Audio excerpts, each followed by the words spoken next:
chapter 20. Then all Israel from Dan to Beersheba and from the land of Gilead came together as one and assembled before the Lord in Mizpah.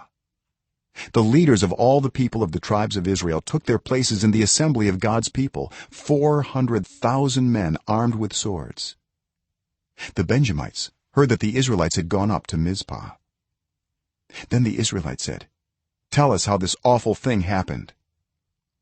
So the Levite, the husband of the murdered woman, said, "I and my concubine came to Gibeah in Benjamin to spend the night. During the night the men of Gibeah came after me and surrounded the house, intending to kill me. They raped my concubine, and she died.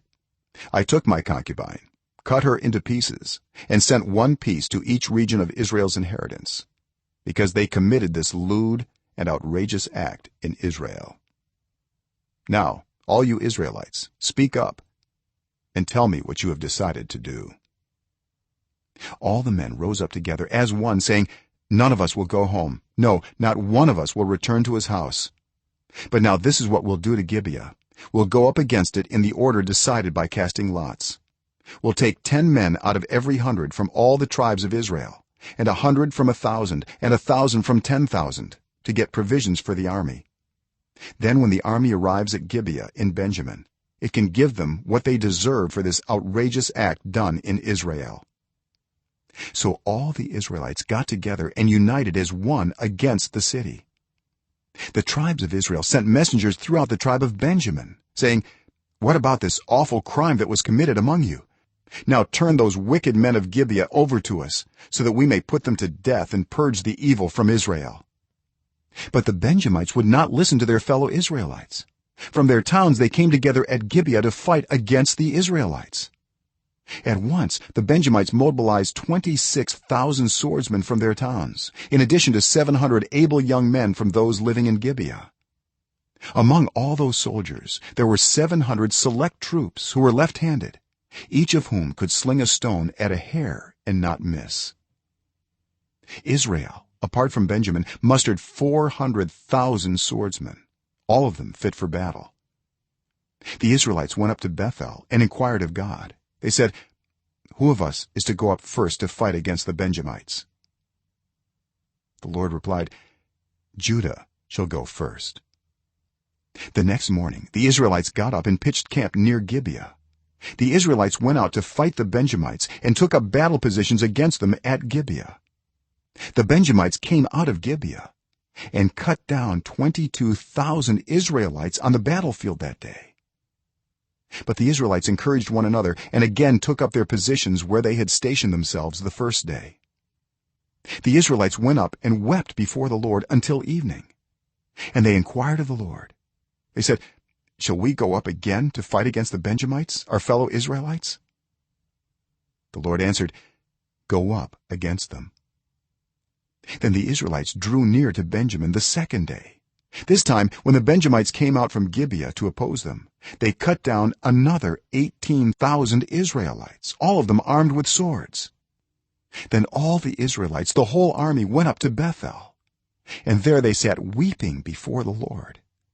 They fasted that day until evening and presented burnt offerings and fellowship offerings to the Lord. And the Israelites inquired of the Lord.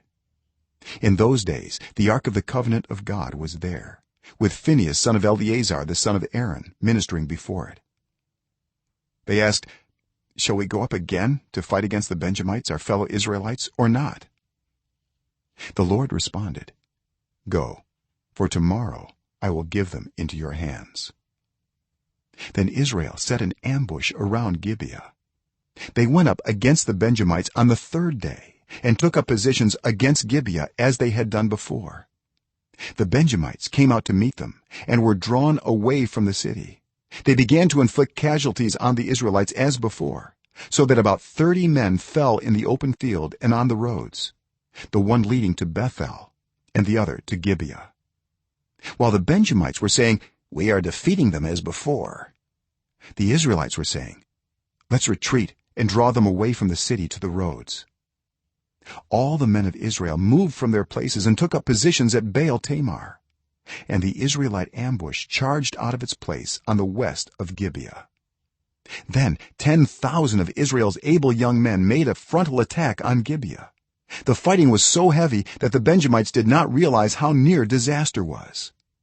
The Lord defeated Benjamin before Israel, and on that day the Israelites struck down 25,100 Benjamites, all armed with swords.